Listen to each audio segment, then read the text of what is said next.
how do you, in your practice, how do you recognize, maybe also in your own life, how do you recognize to be addicted, or that the addiction is becoming a problem?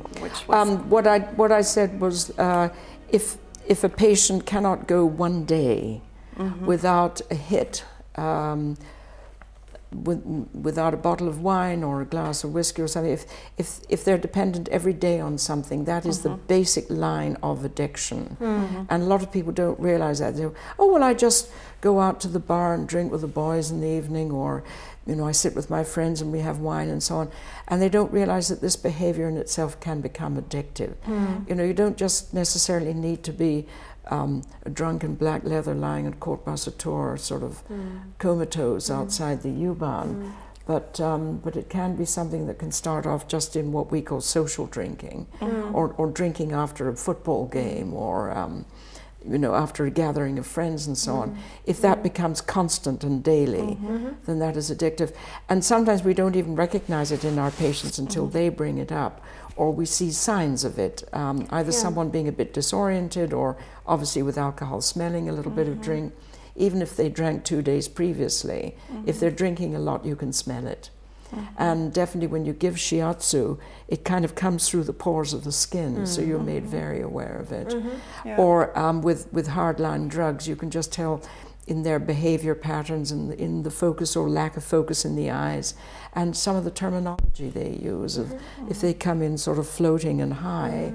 And it's very important to be very clear about it. And what I always say to my clients is, I'm prepared to help you, but you have to make the first step and get into a rehab program. Then we can work together. Otherwise, it's pointless. You're just getting into a devil's circle with it. Yeah, Very and I important. think we are allowed to ask people, how much do you drink? Or, you know, when I notice that client says, well, we just had a celebration at the office. That's it. Or, oh, last night it was late, I had a little too much. That's it. That's the point when I start asking, so how much did you have? Or just a little 1 or 2 glass of wines. I said 1 or 2. So I get really precise. Just tell me how much. And then was it yesterday 1? No, I think it was 2. Okay, yesterday 2. How much was it the day before? Oh, I don't remember. Maybe I had some, maybe not. I said, did you have? And just, you know, just help them to realize. And then maybe sometimes I ask to write it down, how many. So then often they are surprised themselves. Because when you are addicted, you try to hide it from yourself or of yourself. You don't want to know precisely. And it can be a help when the therapist asks. Right, right. That's very important, and usually people will lie. I mean, there's a lot of lying and hiding and denial that goes on with it. Oh, I just had 2 beers. Well, if they say they just had 2 beers, you know they had 4. And then oh, maybe 1. Oh, we finished off a bottle. Well, you know it was a whole bottle. They'll always halve everything they did. They'll always try and minimize. And I think it's very important as a counselor, or any form of rehab therapy, or even in our work in Shiatsu, that you make it very clear to them that they cannot lie to you, that you know the tricks. And it helps. And it's on their breath. Well, when I haven't drunk for about 3 or 4 days, yes, but I can smell it on your breath, which means it's in your system.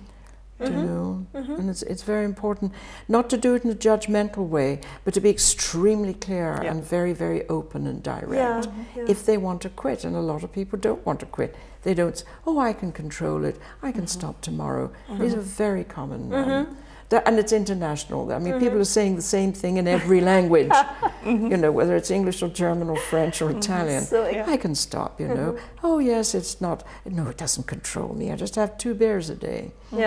So it's very important that they see that, in fact, it is an addiction. Okay. Yeah, and some people think 2 beers a day, for example, is not much. It doesn't make an alcoholic of you. But you mentioned the word controlling. But if it's controlling you and your life, it is an addiction, even 1 bottle of beer, because it controls that you make sure you get it. That's it. Tonight. To have it. Yes, you must. You need you it. already start in the afternoon to think, do I have 1 bottle at home? Maybe better I have 2 or 3. You never know. You never know. Never know who's going to drop in. Yes. Yes. I have to go this way because I need to buy To it. this shop or yes. And we should be aware of that and tell the people that we notice. Yes. That helps them to notice. I think this is really the essence of addiction, that it controls your life. That's it. Yeah. And it doesn't matter what addiction it is. No. Your life or your money. Your money, you say. and your money, and your family, and And your thinking, constant thinking. Yeah. your The health. next hit, the next high, the next splurge, the next, you know, that's it's when that dominates your life, that's addiction.